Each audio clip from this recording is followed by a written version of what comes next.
This is Set Piece Menu, the podcast where four friends in lockdown talk football over food. I'm Hugh Ferris. Joining me are Stephen Wyeth, Rory Smith, Andy Hinchcliffe, and a group of people who are both audience and free content providers, the SPM listeners. There's a go. What? That was me clapping, sorry. And two people clapping. And even with just two people clapping, it was too much for Zoom to handle. Welcome to part 2 of SPM Live. It's not live. Why 2 parts? Well, pick your reason from the following options. Number 1, we had so many people all over the world wanting to join us that we had to do 2. 2, it halves the workload. Or 3, it's my birthday in the week this is going out and I really needed the space to celebrate extravagantly, at home under semi-lockdown with just my wife. Once again, the audience has been invited and for some reason trusted to join our conversation here on Set Piece Menu. A select 11 has been chosen to ask questions. And once again, I'm randomly going to select one person to open the program by telling us what their food is. And today we are joined by our original Buffalo, Mark Cole. Mark, would you like to unmute yourself and tell us what your last meal was? And that will be the food for this episode. It's getting there. I had peanut butter sandwiches. Yes! Yes! Chinch was already celebrating. Mark, thank you very much indeed. Chinch has managed to get peanut butter into a pita bread over the course of lockdown. He's managed... Not into a pita bread. I just smothered it on top of the pita bread. Yeah. Even though that your question was, what does a pita bread do? It has things in it, and yet you still didn't, having found out the answer, use it correctly. And also, what's the other thing you've been enjoying, Chinch? And perhaps you would like to display what is shown behind you. It's an empty packet of Herta original Frankfurters. Herta makes a meal happy. Herta makes a meal happy. They're not in a sponsor of Chinch. Really? Why not? Because they've got better things to do. They seriously haven't. I was so hungry, I didn't even microwave them. I just ate them cold out of the packet, which you can do. You can do. That's perfectly fine. I don't know what you're laughing at. They are delicious. So I've had 5, and they're tremendous. Chinch, what doesn't... Nikki makes such amazing food and gets you through life. What on earth does she think when she wanders in to see you chowing down on a raw hot dog? She's not happy. She's my pasta surprise, the only meal I can make. She disagrees with on principle. Hot dogs, no. Ice cream, no. Everything I like, I'm not allowed to have. So it's a good time to fall out with her. So then you can, at least for a couple of weeks, you can eat what you want. You don't have to have her tremendous cooking. Have you fallen out with her, Chinch? Because I'm starting to worry that the only time she cooks is when we come over, and that the major victim of lockdown is you, because you've not had a decent meal in 10 weeks. No, I have had a decent meal. I just supplement it with hot dogs. I can't chew them, or do you eat them like a duck? I alternate. Sometimes letting them slip down whole. Oh my goodness! You can feel them. You can feel them like a washing machine in your tummy. God. Chinch, thank you. I can't get what I want is a general description of marriage, or maybe just Chinch's marriage, is one of which, of course, was an epic failure. If you'd like to send any emails, you can do to setpiecemenu@gmail.com. We will be putting up sections, by the way, of our chat today on Twitter and Facebook. So a reminder of our format for SPM Live, It's Not Live. Just like last week, a select 11 of those who applied to be on the show will each ask a question of the 4 of us, and afterwards we will have a completely unnecessary and non-binding vote, probably on social media, because the people who are involved in this one would clearly vote for number 2, to decide which select 11 was better. Some of the questions share a theme, so will be asked in batches. They are to come, but we start...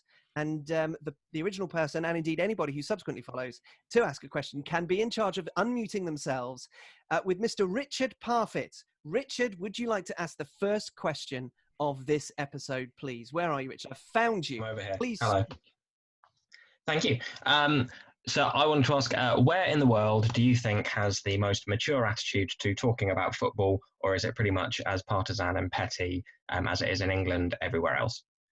Well, I think it's important to start this with ruling out Argentina, Rory. Yes, it's not there. You remember when Man United pulled out of the FA Cup to play in the Club World Cup in Brazil? And they drew or lost to Necaxa of Mexico. I can't remember. Is that the one that Gary Neville messed up in? Gary Neville made a hilarious mistake in one of those games. What was that against Vasco? I can't remember. Oh, maybe. But anyway, when Necaxa scored... And I think it was like an Ecuadorian striker who had long hair and a big forehead. I remember kind of laughing because Manchester United had conceded against this team they were meant to be beating. And obviously being a Yorkshireman and a teenager, I was not as mature as I am now. And this was before my professional career, to make that abundantly clear.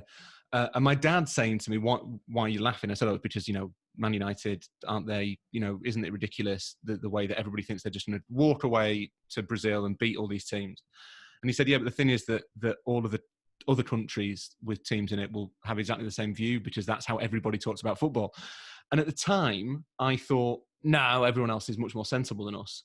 And over time, I have come to realise that is not true. I think generally Americans have a slightly more healthy discourse around sport in general than the kind of hyperbolic European medias would allow. But I can't think of a country where, maybe France is probably the best of the major football nations for the way they talk about football. France is relatively sensible. L'Équipe is quite a kind of, because it kind of has that market dominance, L'Équipe is quite a kind of, not subdued publication, but it's relatively kind of level-headed. So maybe the French, I guess. The Italians, it's all very dramatic, but it's framed in classical allusions, which means that it's exactly as hyperbolic. It's just a better quality of hyperbole than we manage generally. Chinch, is that something you recognise in your major travels as an Everton player, mainly to places like Holland and Iceland? Yes. Did you sense a real difference in the way that you were treated? Well, being a player, you don't really pick your head up and look around and see what's going on and work out whether there is a mature, nuanced chat going on around the game. When I went to China with the England under-18s. Naturally, I was their star player. And we had a trip out to the Great Wall of China. And I can't remember a thing about it because we just played cards there and back because we just couldn't be... Players don't. Maybe it's slightly different these days, but back then, players didn't really think about the game, stories around the game, chat about the game, the future of the game. They just played. We were just so stupid. We just kicked the ball around and played. So I'm not intelligent enough, and I certainly wasn't when I played, to try and think about all the different conversations that are going on around the game. Chinch, what year was that? The year that I was under 18. Yeah. Oh, now we're talking. I'm just wondering whether you, does it must have been 88 or 89? No, that's when I started playing, 87, 88. So it must have been, I was probably playing, I was probably only about 14. I was that good. So that would have been, early 80s. 83. 80s. You were 14 in 83. You stumble because you can never understand what 1969 plus a number is. So I'll do it for you. No, I was just trying to work out. It's early 80s. That's exactly what I was doing. I was working out 14 plus 1969, which is early 80s. So it must have been about 83, 84 maybe. I was just trying to work out if you had, because I thought it might be later on than that. I was trying to work out if you had anything to do with the protest at Tiananmen Square, but probably not. No, that came later. I still had a big part to play in that, yeah. Just going to look up Chinese history in 1983, see what big events happened. There's a picture of me. Andy Hinchcliffe appeared in China. Just do Control F on Hinchcliffe and see what happens. By the way, you will note that the Zoom group chat that is available to all those who are participating in today's SPM Live, It's Not Live, is up and running and available. If it insults Chinch, we'll mention it to the wider group who are listening at home. If it doesn't, we'll probably ignore it. But I'm glad you're all enjoying it, at least up until this point. If it mentions also anything of any value, Rory will claim that point as his own and attempt to seem intelligent. So, Stephen, any of this chime with you in terms of bearing in mind you're broadcasting particularly on behalf of the BBC? Have you come up against those who you would consider a little bit more nuanced than the conversations that you were bringing to air? I think people just complain whatever from wherever and from whatever their standpoint is. Somebody's just asked on the group chat, where does the fury come from when I'm commentating?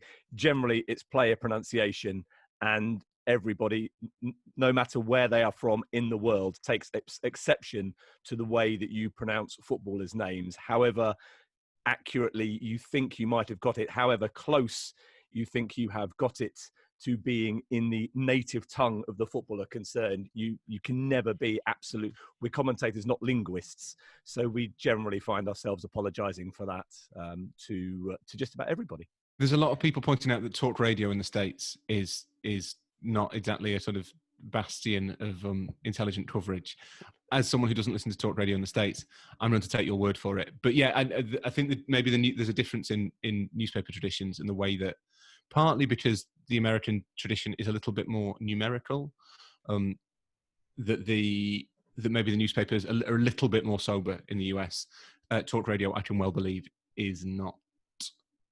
Richard, before we let you go, did you have a country in mind when you asked the question, or are you genuinely trying to delve into the great intelligence offered up by at least 1.5 members of the podcast crew? Genuinely looking for your insights, because I am a regular user of Twitter, and so assumed that the answer would be nowhere, leave the planet.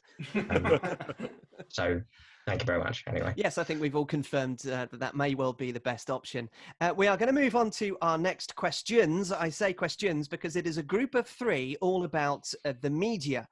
So please unmute yourselves, Chris Wilkerson, Nick Adams and Tim Oscroft. Now, Chris, we stole a couple of your questions a couple of weeks ago on the programme. You offered up 3, so well done you for doing that, because it means that you managed to get onto this podcast as well. So Chris is coming up, and then what we're going to do is we're going to ask Nick and Tim to just follow and ask their questions, and we'll try and deal with them as a whole. So Chris, you go first. Thank you. Mainly British teams, but does football still need the print media, was basically what I was going on. Yeah, because there's obviously lots of different sources now, etc., and a way of using it as well. So the print media, does it have a future, particularly in England? Let's move on to Nick. Nick, was your particular question was about the kind of interview within the media? Yes, my question, I suppose, relatively simple, but most footballers' answers to questions sound like they come straight from PR Central, as if they've all been coached to say the same thing. And I was struck the other day, for example, when Erling Haaland, which is how you probably should say it, but Erling Haaland gave one-word answers, and that made the headlines as if it was out of character. Or indeed, the Football Daily, when Stephen Warnock detailed Rafael Benitez's erratic behavior. So my question really is there any way, and I found the answers of Haaland and Warnock actually quite interesting, as opposed to the others, which are rather boring. So I wonder whether there's any way that we can, or is there a place that we can break the deal between teams, players, and journalists, just to cover to have the footballers just say the most boring answers possible. Is there some place where we get a more three-dimensional, indeed a more realistic, a more journalistic approach to the game? Well, Nick, on that question, I think you are on fertile ground with the 4 of us. So thank you for offering that. And Tim as well, because it is related to what we're talking about. Yeah, I think it follows on from the last one. What I was going to say was, given that some players during all this, as we have to officially call COVID-19, have been providing their own content for their club media channels, because press staff are evidently not allowed at training grounds at the moment. I just want to know, what changes do you think all this might make to the ongoing club media office, press, player relationship dynamic? Thank you to Tim and to Nick and to Chris as well. Chinch, I'm going to start with you, because you notoriously did not do any interviews when you were a player. You are more than making up for it now as a former pro. But one of the reasons why is because you didn't actually want to be boring, because you didn't really want to just toe the party line and give, as Nick said, a fluff interview.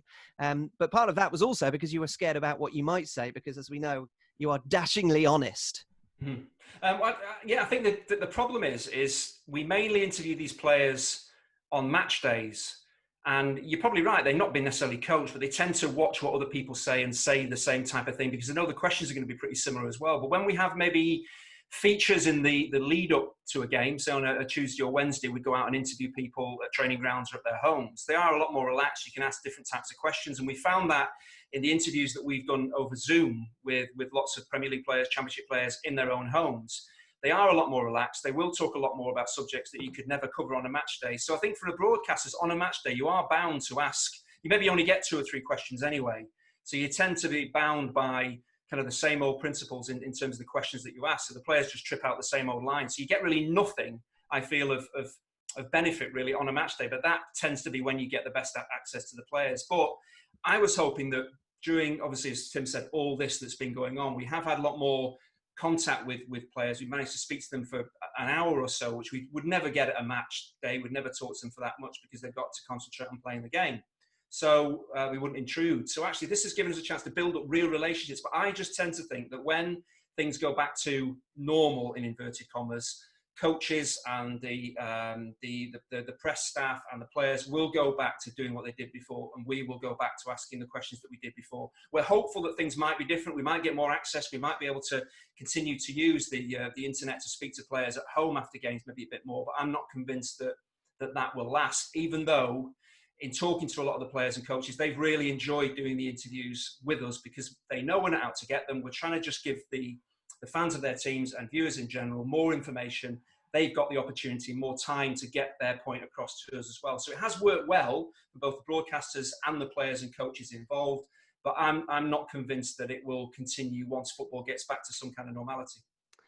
Rory, there is a sense, isn't there? And I know we've spoken about the Erling Haaland stuff before, about the longer part. That was just a section of the interview, wasn't it? The whole interview was about 3 minutes long, in which he answered questions in a slightly more conventional sense. And it was just towards the end where that part was clipped up, and we got probably an inaccurate sense of his mood in its entirety, but we still got a little bit of a window into his personality. You've met him. You've told the story about how he asked you about Yorkshire, which also tells us a little bit about him. But have you found during the lockdown in particular that your relationship with clubs and players has changed because of everybody understanding that it frankly needs to, and whether that change will last beyond the return of football?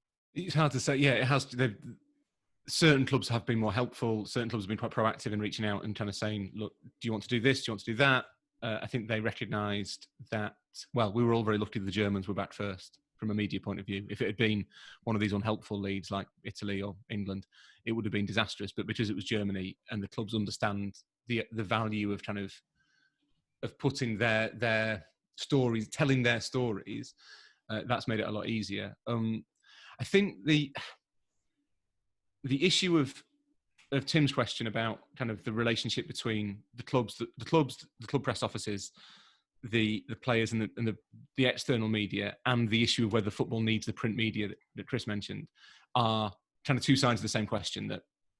That basically football doesn't think it needs the print media anymore. Certainly teams like Arsenal regard all of their player interviews, all of their footage, all of their, the stories about the work they do in the community, the stories, the background, kind of profile-y stuff that is the lifeblood of the print media. You sign a new player in the summer, and journalists are tasked with going out and finding out, their coaches when they were 17, then writing 4,000 words on The Athletic about what they say.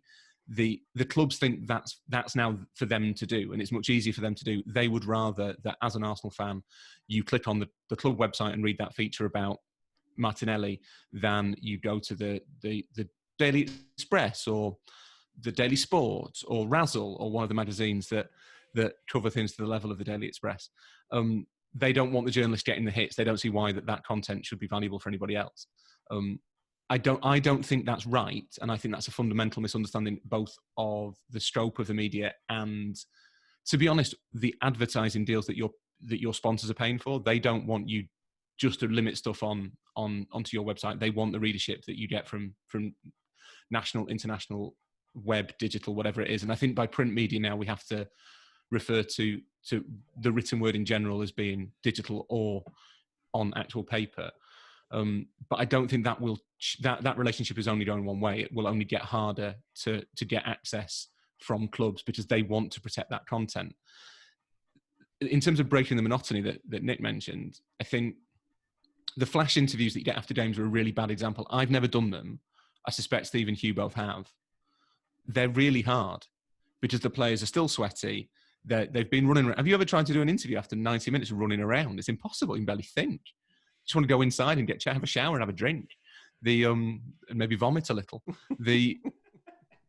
I think you kind of putting players in a position where they can't really win, because what can you say when you're knackered and breathless and you're asked whether the game that you've just won are you glad you've won it? Basically, there's a limit to what can happen. So I think that those interviews have to necessarily be a little bit more superficial, a little bit more shallow, because the other thing is, Hugh and Steve will say, you're only getting 2 minutes at most from the players, probably not even that.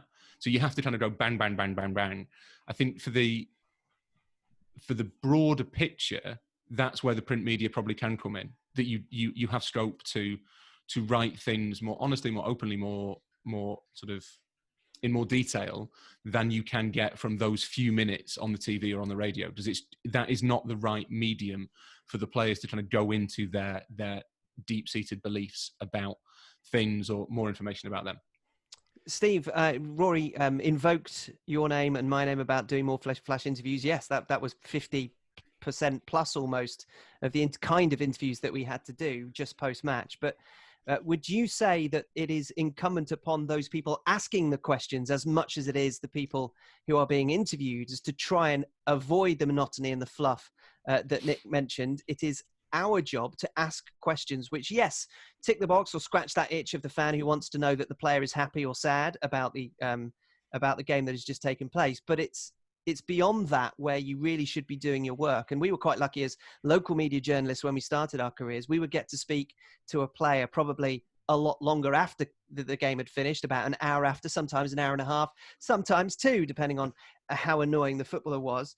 And you would have the opportunity, having them suited and booted, to be able to get maybe 4 or 5 minutes, and that's where you'd put your questions in that would throw it forward to issues that was slightly more interesting to us, but also slightly more hopefully engaging for them to answer. And in those days, Hugh, we were also thinking a game or maybe even 2 ahead, weren't we? We were having conversations with players thinking, well, actually, what's happened in the game just now, that's already gone as far as we're concerned. We're looking ahead to Champions League midweek and maybe what's happening in the Premier League the weekend after, because we needed to stretch that interview out. And I think that's something that the newspapers do a little bit, and I know certainly Rory has conversations with people for thinking about pieces much further down the line than the immediate next few days. But yeah, absolutely. They are difficult to do, those flash interviews, especially if you've been commentating on the game, because a bit like if you've been involved in playing in the game, your head's a bit all over the place. You're trying to remember all of the key moments that happened within the 90 minutes, knowing that you've probably only got 90 seconds with the manager or the player to try and cover the major incident. So that can be a bit of a challenge, because whilst you're listening to an answer, you're also thinking, right, I need to make sure that I've asked at least these 2 other points as well. So it's not always easy for the interview to take the form of a conversation and follow the process of picking up on something that player or that manager might have said and go into it in more depth, because you just simply haven't got the freedom to do that. But certainly something that has become far too prevalent, especially in immediate interviews after games, is making statements rather than asking questions. And that brings us back to the Erling Haaland monosyllabic answers. I'm surprised we don't see that more often, because if we did, that would put the onus on the interviewer to think a little bit more carefully about what they're asking. And it's perhaps to our great benefit in the long run that managers and players are just willing to throw out the sort of the classic cliches and tropes, because that digs you out of a hole on the basis that you haven't actually asked a question in the first place. So that is certainly one thing that could be done to improve it. The other thing that I would like to see immediately after the game, and if you've been in a tunnel, you will have seen monitors everywhere whilst you're doing your interviews. So when the manager says, I'm sorry, I couldn't see that incident, I've not seen it, I didn't have a good view of it, I believe we should be entitled to say, oh, well, if you just turn your head 90 degrees, there's a monitor running the incident right now. Why didn't you have a look at it? And then give us your answer. That would improve post-match interviews massively. Yeah, I think just following on from what Steve is saying there, we tried to introduce this at Sky last season, certainly in the Championship, is give the players or coaches 10 minutes to get their kind of head straight, to cool down, to calm down a little bit. And we had touch screens at games. What we wanted to do was get coaches and players out, show them the goal they just scored, the winning goal, or some tactical nuance from the game.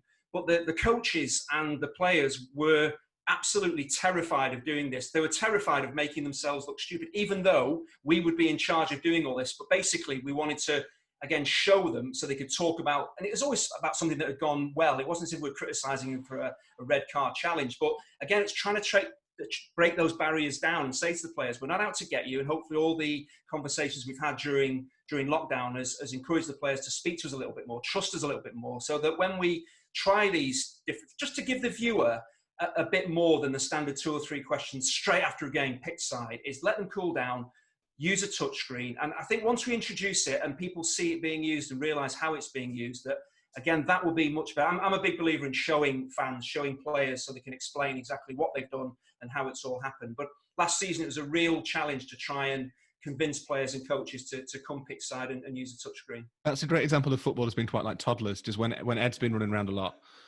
we tend to bring him inside, give him an iPad, just hope that kind of brings him down a level. Here you go. You scored a goal. Here's an iPad. Play on that for 10 minutes, and then maybe you can have your tea. It's really dangerous. You don't want to kind of preach at other journalists because every form of journalism is different. But I do get annoyed when you see players the goal scorer is always sort of wheeled into the interview, and they're always asked, "What was basically you scored a goal? Was it a good goal?" And they go, "Yeah, well, I scored it." And you sort of think, well, you're not really giving them a chance to say anything. What are they meant to say in reaction to kind of, did you enjoy scoring that goal, other than, yes, I enjoyed scoring that goal? And I think that maybe in time there'll be a little bit more sort of expectation on the broadcasters, but also on the TV companies. Maybe don't get the guy who scored the goal. Maybe get the guy who played the pass and ask him what he saw. Maybe, because ultimately you're asking players quite often to explain things that aren't conscious, that are things that they've done instinctively because that's what they're really good at. And they, maybe Erling Haaland, which is how we now have to pronounce it, can't explain like why he made that run. That's just the run he makes. Just he knows where to go. He's got this sense. You maybe need to kind of change the way we think about those interviews if you want them to add more value. And that's probably why Chinch likes to give man of the match a lot to players who don't score the goals necessarily, because he believes that he has seen with his analytical eye something of a contribution from somebody else. Again, the context and what type of goals are scored. Yeah, but I think I've mentioned there was Troy Deeney scored a hat-trick for Watford once, but they were all kind of tap-ins, and I gave it to the creator of two of his three goals, because the genius in the goals was actually the creation and the weight of the pass and the angle of the pass. So again, he was really mortified. Scored 3 and not got man of the match. Yeah, but you weren't man of the match. I thought he had a bigger influence than you did. All you had to do was connect with the ball and put it in the net. So, and you're right about the relationship being important as well. Something that Steve and I were able to do over the course of covering a couple of clubs regularly is that you were able to build up a relationship so that they would understand that either you wouldn't ask boring questions, or if you did ask boring questions, they at least knew why you were doing it.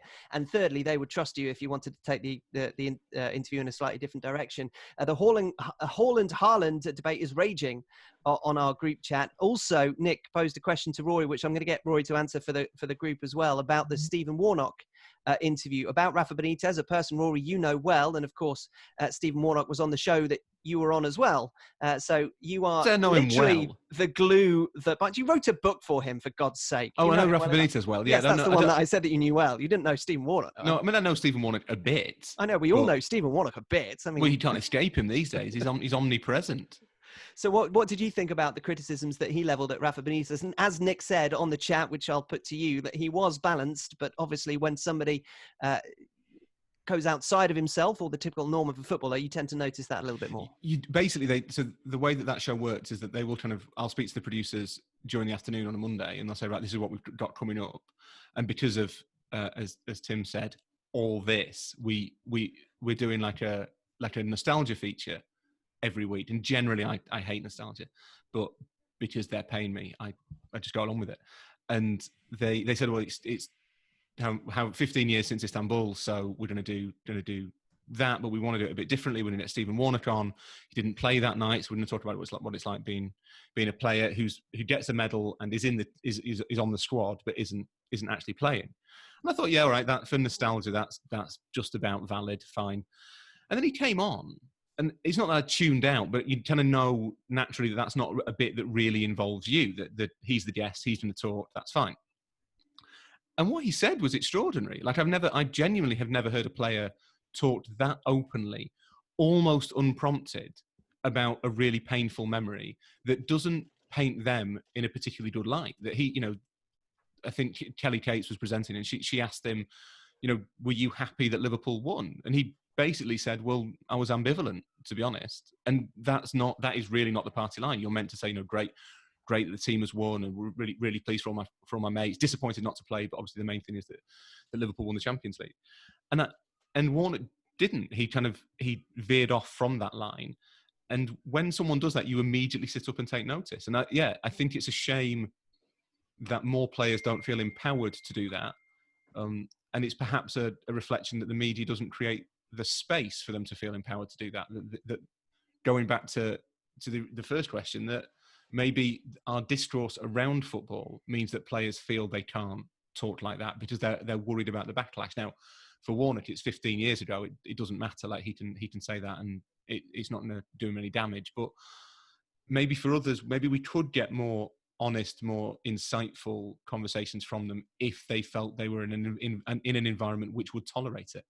Yeah, I think the control that clubs have been putting on players for the best part of 20 odd years now, it has been proved to be counterproductive, because actually if there was a little bit more freedom, and if the publications or interviewers were perhaps rewarded for good content that came from their speaking to a player or a manager, then that would drive an improvement in that relationship, rather than clubs behaving as though everybody is out for the gotcha piece, which that really is, only maybe a very small percentage of publications. So why tar everybody with that brush? Because some of the most interesting stuff I've done, I remember doing an interview with Wayne Rooney about a boxer from Merseyside who was about to have their big first pro fight, and he was brilliant, and he spoke so openly about it. Yet when you turn the interview towards the end, just a couple of questions ahead of the weekend's match, Wayne, he completely clammed up. And Paul Scholes was similar, did a feature with him once on the area in North Manchester where he grew up. And he still took his children there, to the doctor, to the dentist. So even though he lived elsewhere, he still felt like he had his roots in that community. And he spoke very passionately and openly about that. But again, the minute you came back to football, he seemed unsure about what to say and whether it was the right thing to say. And that has clearly been drilled into them from a club point of view. So when you got away from the football side of things, they felt as though they could express themselves. But the alarm bells went off the minute you wanted to talk about football. Wouldn't it be nice if they could talk more freely on the subject that they know the best of all? You should transcribe those interviews, Steve, and pitch them to The Athletic, because I'm sure they'd love both of those. And I always remember with Paul Scholes, just to continue to clang, is that when he started talking about football, he would do that thing that kind of 3 and 4 year olds do when they're asked to do show and tell, where they get so uncomfortable with speaking in front of anybody, they start to pull at their clothes. Paul Scholes used to pull at his clothes in the way a toddler would in the first time that they're ever asked to do anything in front of a class.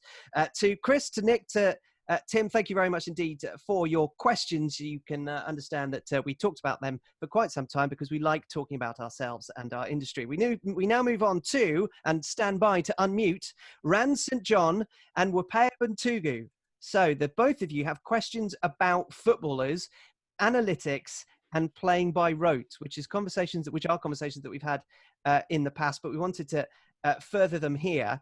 Where are you, Rand? Wave at me, Rand. Is he there? There you go. Right. Rand, where are you, Rand? I'm in Barbados. Okay, that makes me really I'm angry. The reason I asked is because you are wearing a singlet, and I can tell that there is much sunshine and greenery behind you, so I was really annoyed about that. Wapea, where are you? He's going to show off. Oh, no, he's going to show off. Oh, no. I'll make it worse. Oh, and he's right on the beat. Oh, come on. Right, party around Rand's house when lockdown's over. Wapea, where are you, Wapea? I'm in Ghana. You're in Ghana. Well, it's great to see you. Yeah. Don't have to show us around because you'll just make Rand feel silly. Rand, would you like to start? What was your question about playing by rote? Right. So my question was, how many footballers know how to play the game? How many are encouraged to think for themselves and fully grasp the intricacies of their role? And how many can explain tactical decisions, that kind of thing? How many can play the game and know the game? And Wapea, yours is fairly similar because it's about how you can transfer those qualities of a previous generation into the modern generation. And it's not just about the intelligence, it's also about your technical skill. What's your question, Wapea? Yeah, mine also involves how we appreciate those players and teams, because if you think about it, you cast your mind back to the old players and you're talking about how gifted they were with the ball and stuff like that. But going forward, it looks like we're going to be talking more about XG per 90 or progressive passes and stuff like that. So the way analytics has really changed the way we consume and appreciate the game. So that's why I wanted us to talk about how we now change the way we think about certain players and the quality of certain players based on these various metrics. Rand and Wapaya, thank you very much indeed. So the question is twofold question about the mental attributes of a player, particularly in the modern age, and the physical attributes of a player from yesteryear and how they might fall through the analytics net. And some of the greatest players of yesteryear might do that. Chinch, you are in one of those categories, I think. Yeah. How were your analytics? And how would they translate to the modern era, do you think? Well, just the first question, really, from Rand there. In terms of, well, players to play professionally, you can play. But actually understanding the game is a whole different skill set. It wasn't something that was actually coached or taught back when I played. Maybe towards the end of my career, you were starting to think about or be schooled by coaches about other positions, the opposition, maybe flexible systems of play. Are those two things related? That needing to understand it came in towards the end of your career? Yes, I think, as soon as I stopped playing, there was a massive leap forward. And football really did develop very, very quickly. But it just wasn't, from a kid till probably kind of early 2000s, it wasn't really the way. We just went out on a training pitch and trained the way that we'd always done. But things definitely changed. You went into classrooms now, and you're speaking to the modern player. In every division, really, they're doing so much classroom work and watching videos and understanding other players' positions and obviously how the opposition play and how to maybe change your own system to cope with what the opposition do. So there's far much more thought that's passed on to the player now for them to take on. That's the big challenge, being able to play and then to understand the game is a huge leap. But in terms of the metrics, I think you're right. If you're looking at maybe, players like Berbatov or Zidane or maybe Platini, I don't know if we're looking at, distance covered and progressive passes and all that type of stuff, would players like that be noticed as much? They probably would, because of the goals that they create and the great goals that they score. So they'd still come to the fore because they're doing stuff that mere mortal can't do. But I just wonder whether any players might have slipped through the cracks a little bit because teams and the way they evaluate, maybe making signings or assessing players that they want to bring to the club, whether a few of the great players, Johan Cruyff, would he have always got into a team? Would he have always been picked up because of what he did? So it's a really interesting point as to whether we might have lost or clubs might have missed a few of these really great players. I think it's one of the, in terms of Rand's question, I think it's an interesting balance, and I wonder if we've come through a certain part of the cycle. So there was definitely a point where a lot of people felt that academy coaching stripped kids of their natural instinctive ability to play, that they were basically little automatons running around being told that when someone's got the ball here in this quadrant, you go to that quadrant and then they pass you the ball and then you've got the ball in this quadrant and you give it to that person over there, and that's how football works. And I think a few years ago there was, as there always is in football, that when one thing kind of rises, something else will kind of move to, this is terrible audio as I'm doing a hand gesture, but like it's always a balance, and that so one thing will become popular and then there'll be a reaction to it. And I think the academies worked out that they weren't allowing young players to kind of generate their own understanding of the game, that they were taking talented kids and making them follow orders, but that they were losing some of the magic a little bit. So I wonder whether players who are like 19, 20 now probably have more understanding of what they're doing than players who are, say, 25, 26 now. So the 25, 26-year-olds might be the robot generation, but someone like Jadon Sancho, say, has maybe been allowed to indulge that side where he kind of... It's the same, to be honest, I think the same thing's happened in education. You don't learn by rote anymore. You don't sort of learn, right, this is your kind of, this is the syllabus. I remember biology GCSE, they just gave us the syllabus and said, right, learn it off by heart, you'll pass the exam. And it worked. Whereas now you're kind of meant to understand what you're learning. And I think football's had the same journey. In terms of like how we appreciate players, have we got any Americans? We do have Americans. Anyone in the States? So like when you go back through like baseball and basketball history, do you like remember like Magic Johnson, partly because of his statistics, or partly because of, or mainly because of the kind of the way that he played? Because I do think that's a really interesting subject. Like, are we going to look back on players now and say, well, actually, they weren't that good because their XG per 90 was actually quite disappointing? Because that, to me, would be valid, but it would lose something a little. You'd lose part of what you want to remember about Johan Cruyff. I have no idea what Johan Cruyff's XG per 90 was. I imagine it was pretty good, to be fair. Was it more or fewer than the amount of cigarettes he would have in that time? I was going to say, XG per Benton and Hedges, pretty high. And the... Same with George Best. I don't I'm broadly like pro analytics and pro data, and I think it's good. I don't think it's a culture war that is being fought anymore. I think it's been won. But I'd never ever thought about how it might influence the way we remember players. But I think that's really interesting. I think if you've got a turn named after you, then that's going to have a greater legacy than your XG statistics. Although there will be those conversations because you already get them. We talked a bit about it in the FIFA and Football Manager conversation the other week, is that people talk about the statistics of a player as though that is the justification for their greatness or otherwise, rather than looking at the medals they've won or those eye-catching moments that linger with you for a lifetime, which has got to be surely what it's all about.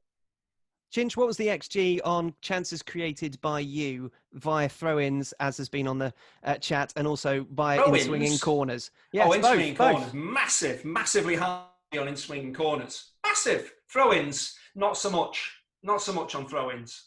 It's interesting to think about your analytics. I would imagine your analytics would have been the numbers on a Chinese menu takeaway, and that's about it. So that's Mark Vaughan's put on the chat that baseball's gone through this process with stats like WAR, which is, I don't know, wins above replacements. There you go. There you go. Big Got nod. it. I've read books. Which is one stat which tries to say how good is one player in one number. You can rank players across each other across eras, and that inflates or deflates someone's relative importance decades after they played. That's something we've never had in football. It's that is the kind of crux of the eternal debate about whether kind of Pele or Maradona would be able to do it now, or whether Messi would be able to do it then, or whether, you know, that is having that figure on one level really appeals to me, but on another I think would be not great, be a bit sad to be like, well, actually, maybe that Pele guy was overrated. Diego Maradona only played 4 games in the European Cup. Probably just forget him, write him off. And instead, it turns out that it's some other guy. Jorge Valdano is actually the greatest player of all time. I don't know how I feel about that. I think we should steal that subject. It's good. Do a whole separate pod on it. Right, I think you should make a note of that because I've got too much in front of me. And now we're talking about WAR. Does anybody want to talk about DVOA and NFL? Hands up. Oh, No. Actually, I surprisingly got one. Thank you, Matthew Plunkett. I was expecting you to play along and make sure you're with everybody else, and you said absolutely no, thank you. Rand and Wapaya, thank you very much. Excellent questions. Good stuff. From both of you. We now move on to another pairing, and it's about COVID-19 and the reaction that some clubs will have to take, and of course, some players as well. Mark Vaughan and Stanley Amoa, would you like to unmute yourselves, Stanley and Mark? Mark, you go first, and then we'll come to Stanley straight after. Okay, so let's say it takes about 18 months to make a vaccine. That puts us at roughly January 2022, and then until then, we only have ghost games or low-capacity games. What happens to the lower league and the non-Big Five league teams till then? Because about 50% of revenue comes from the match day. How do these teams exist? How do they play games? And do the players take wage cuts? Do the leagues pause until they can put people in the seats? And how does that then widen or the gap between the Big Five leagues and everybody else? Mark, thank you very much indeed. And Stanley, we mentioned ghost games before, and Mark did it there as well. At the moment, most leagues are resuming without fans. Anybody who's watched Bundesliga will kind of come to their own conclusions about what the atmosphere is like. But in terms of the players who will succeed under these conditions, that's where you come in, Stanley, with your question. Yeah, thank you, Hugh. So my question to you guys was about the psychological impact of having no fans at stadium on players. I mean, you hear of players who've been bought for big prices, such as Nicolas Pepe and different players like that, who may have not performed up as to fans expected. So you also hear of players like Higuain, Cavani, who people genuinely feel as if at big games they don't perform. And some footballers also talk about the fact that some players are fantastic in training, but when it comes to Saturday, they're nowhere to be seen. So do you expect to change for some players regarding when they're playing psychologically with no fans? Do you expect there to be less pressure? Do you expect some players to perform that possibly haven't performed on many Saturdays, as we've all seen? And do you expect some players who may have been able to perform better under crowds, unable to perform now? So it was more the psychological impact of having no fans, but due to COVID-19 that I wanted to explore. Stanley, thank you very much indeed. So, questions about COVID. Who wants to start? We'll come to the player question in just a second. Perhaps we can talk about the nuts and bolts a little bit to start with. Stephen, we spoke last week about the regionalising of 1 and 2. This is related to this, but more on a short-term basis. What happens between now and a potential, as Mark says, vaccine in January 2022 as the latest possible suggestion as a time that might come into effect? Yeah, I think I can give Mark an ideological answer to this, but as we know from sort of elite level football, that it never really pans out like that. But you would like to think that with the amount of money at the top of the game, and with the fact that it is at the top of the game that football will return, that they will find a way, they will explore the ways to ensure that those further down the pyramid can survive, whether that's about money filtering downwards or whether that's about giving them the opportunity to play in their stadiums, which would enable them to cut their own costs, or would even potentially offer them, because we've already reading in the last few days about those leagues that are already planning for having stadiums at 20 or 30% capacity. Well, in terms of, where we sit in Manchester, we've got Old Trafford, we've got the Etihad Stadium, yet we've got lots of clubs in the satellite regions who play in the third and fourth tier. It'd be much easier for them to get money through the gate if they were able to play 20, 30% capacity games at bigger venues. There must be a way that football at the elite level can help it further down, because ultimately it does exist football exists as a whole, even if the top percent in terms of the revenue is relatively small.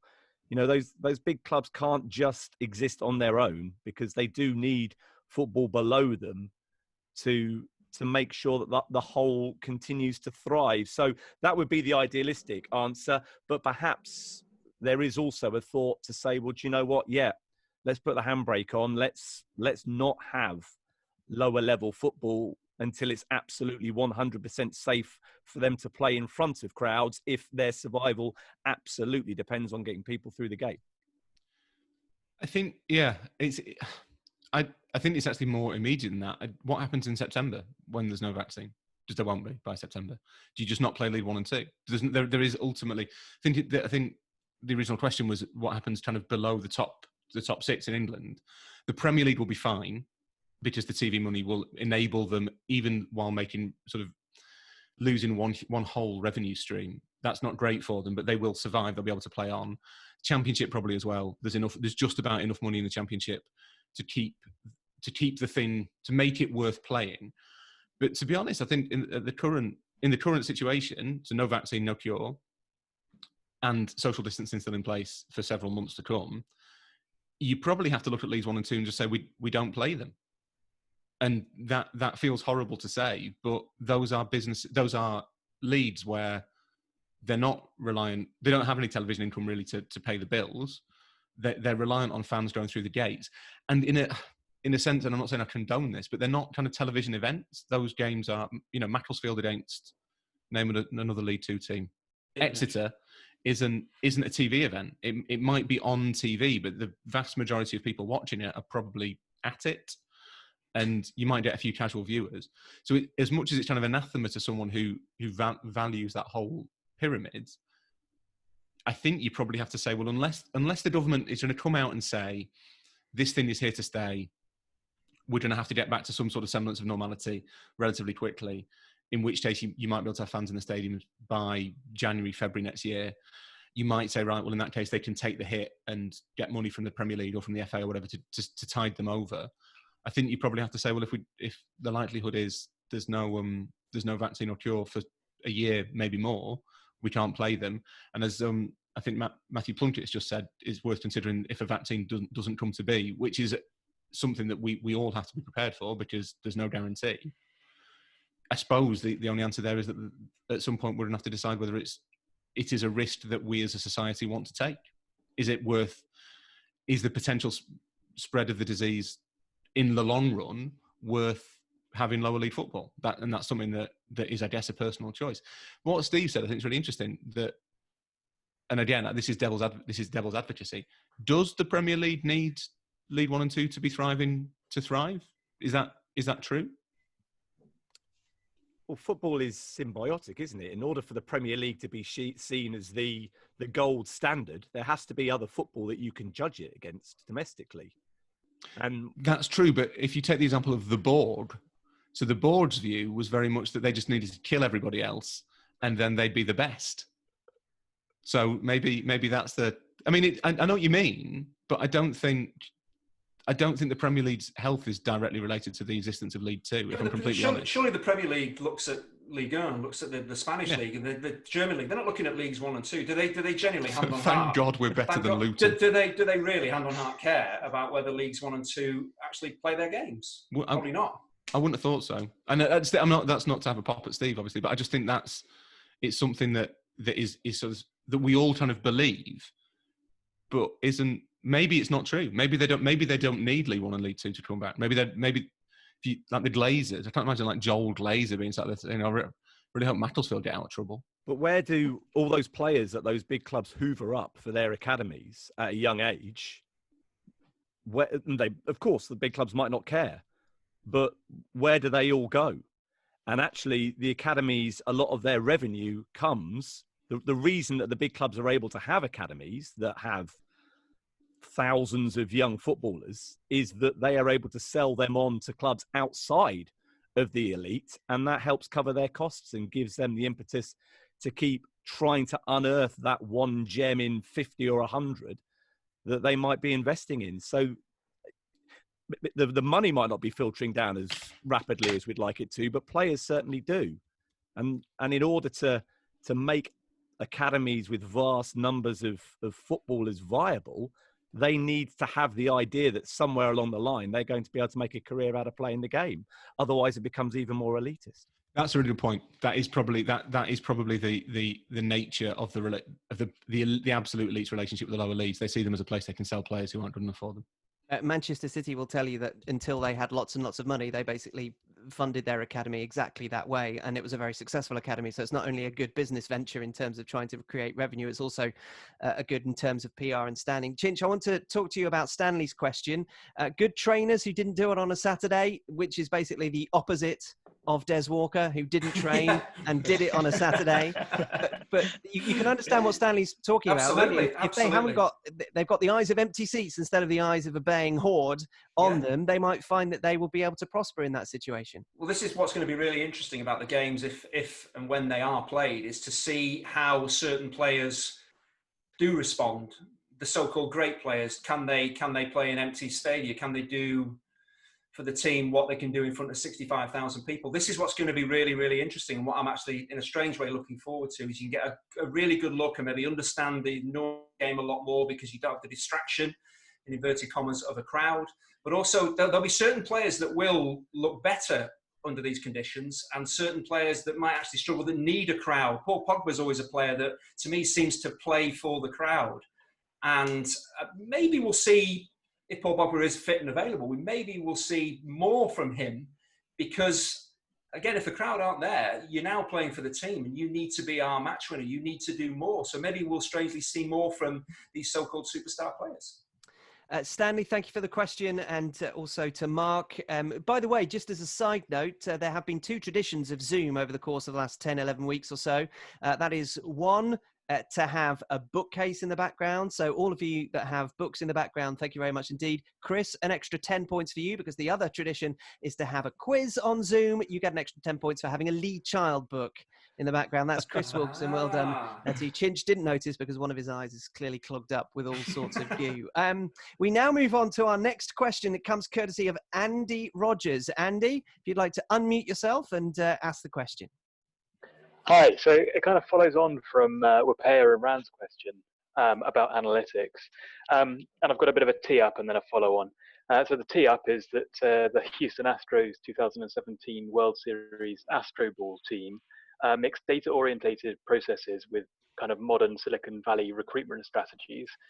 They cited a paper from MIT called In Search of David Ross, where they recruited as much as team diversity as they did on traditional baseball sabermetrics. So the question for the panel based on that is, at the top tier, the really elite level of soccer, where we've reached a peak of athletics, sports science, recovery, and potentially a limited amount of transfer funds with not just what's going on now, but financial fair play, what are the last bastions in building an elite team? We've seen teams like Manchester City building based on boring players, as mentioned in the pod in the past. But do the panel believe there is a stone as yet unturned in creating a winning team based on something we might not have seen before? Andy, thank you very much indeed for the question. Also, what is it? Essentially, it's what's the next big recruitment idea, and it's not what the Astros did, which is stealing sides and cheating to win the World Series, which is the only other thing that you didn't mention, but was clearly a considerable part of that. So, Rory, what's the next big recruitment idea that doesn't involve cheating? Well, I did a thing for the Seattle Sounders run a data conference every year, and I did a couple of panels for them last week, I think. And the one thing that kind of came up quite frequently was they think that they're kind of making quite a lot of progress on like recruitment analytics in terms of technical ability, but the personality analytics is the next. They seem to think, that community seems to think that's the next frontier, that if you can find some way of gauging how players, I guess, react in certain situations and how they'll blend into your team, that is the kind of the great X factor. That's what a lot of the more traditional Matthew Plunkett's put humble brag on the chat. You have no idea how unhumble that could have been if I wasn't such a humble person. Also, Matthew, you should appreciate that there is a league table of humble brags, and Rory fills the top 20 positions in that league. So he is mindful of that, to say the least. But yeah, they seem to think that if you can find a way of kind of quantifying who players are as much as how they play, that might be the next step at least. But quite how you do that, I've no idea. And isn't that being done already, Rory, though? Aren't teams looking at the carrots in the background of well, it's the boring players that was mentioned. It's the boring player principle. Yeah, they do. It's the boring person principle, not the boring player. We should just differentiate the two, just in case people think that Manchester City are recruiting people who can only pass sideways. But Rodri, he can only run sideways. So clubs. It's one of the kind of the unheralded bits of scouting is that they've all got one or two people whose job is basically to find out if someone. It's like the witch hunter. Like their job is to go out and find out exactly how many affairs they're having, what their secret gambling problems like, kind of what they waste their money on, how many, have they got a secret family? Yes, fine, still sign them. They do a lot of kind of due diligence on what potential signings are like as people, to work out partly whether they kind of fit in, but mainly to find out kind of how much trouble they might be bringing in effectively. And normally, if you've got a really talented player, but it turns out that they do have a whole secret family, they'll still sign them. They just know about the secret family. So I think the idea is that if you can find a way of streamlining that process, smoothing that process out, so that it takes into account kind of how they cope under pressure, what they're likely to do in various different scenarios, that you have an extra weapon in the kind of analytics war, I guess. That probably is the next spot. Stephen? I think if we had a definitive answer, we would certainly be raking in more cash than any of us currently are doing. The things are cyclical, aren't they? I mean, we wouldn't be surprised. We're living in sort of like the 80s fashion coming back in, very retro, isn't it? Rory's going for the flock of seagulls hairstyle at the moment. So these things are coming back in. Chinch is, tight-fitted T-shirts. He's been down Gold's gym. So maybe we'll just see, a couple of big men up front, sharp elbows. That could be the next tactical innovation. Who knows? We could be going back to the crazy gang of Wimbledon in the 1980s. Something that we've seen in the past will be repackaged and will become successful again. We have time for two more questions. This is where we bring the substitute from the bench onto the field of play to change the course of the narrative massively. The Ole Gunnar Solskjaer role will be played today by our Buffalo, Mark Cole. Mark, do you want to step in? You had a question that will serve as our penultimate one for this version of SPM Live, It's Not Live. Tell the group what you would like to ask us. Basically, what player from another sport do you think would have been a good footballer? For example, Usain Bolt as a forward, Patrick Waugh as a goalkeeper, something on that lines. Thank you very much indeed, Mark. An excellent Zoom-created background, unless you are indeed floating in space. Rory, Chinch, Stephen, I'm going to let you jump in with whoever has the best idea currently. There are those examples of footballers who have tried their hands at other sports and done pretty well. I also remember those shoot and match magazines from the late 1980s that told me that Gary Lineker was really good at cricket and snooker as well, because his mate was Willie Thorne, because they were both from Leicester. Chinch, what do you have? It has to be Roger Federer. Cool as a cucumber. He would be a terrific right back. He's not going to be the star of the show. He'd have to take the headband off. But I just think his footwork, his mental strength, his longevity, he's built to take Gary Neville's place for Man United at right back. That's where I'd see the Fed. Rory, Stephen? Go on, It's Robert. a bit obvious. Martin Chariots Afire, who would have been a brilliant winner because he was a brilliant winner at rugby league. So give him a ball, and give him a ball, he'd chip over it. No, I don't think that's true. I think Martin that's very Chariots much true. Afire would have been an excellent right winner. I once saw Martin Afire walking around. You've missed full name. Martin Chariots Afire walking around a Tesco's, doing his shopping with very small shorts in his kit. So he must have come from the training ground. And I watched him when he was leaving, and he parked his car in a disabled bay. Oh. So he's clearly not that fit, is he? And Stephen, do you have anybody that comes to mind? I'm going to go for star of NHL 94 on Oh, the Mega Drive. come on.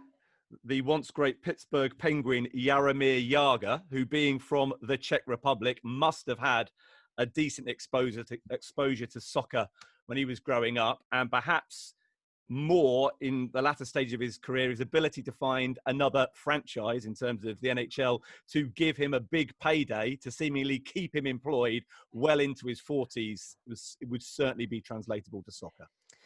Thank you to all of you for contributing. I am the host. It is the host's prerogative to move on without having to actually come up with an idea himself. But Chinch, you have more? I was going to say there'll be a lot of English cricketers who would do well in the football sphere. Not necessarily on the pitch, but they'd put on one hell of a Christmas party. Thank you, Chinch. Listen, we should say thank you to all of those listeners who got in touch over the course of the last few weeks to play their part in an effort to, frankly, what has both been something that has facilitated our laziness, which is something that we all sign up to, and massage our egos, which is something that at least Rory and Chinch do.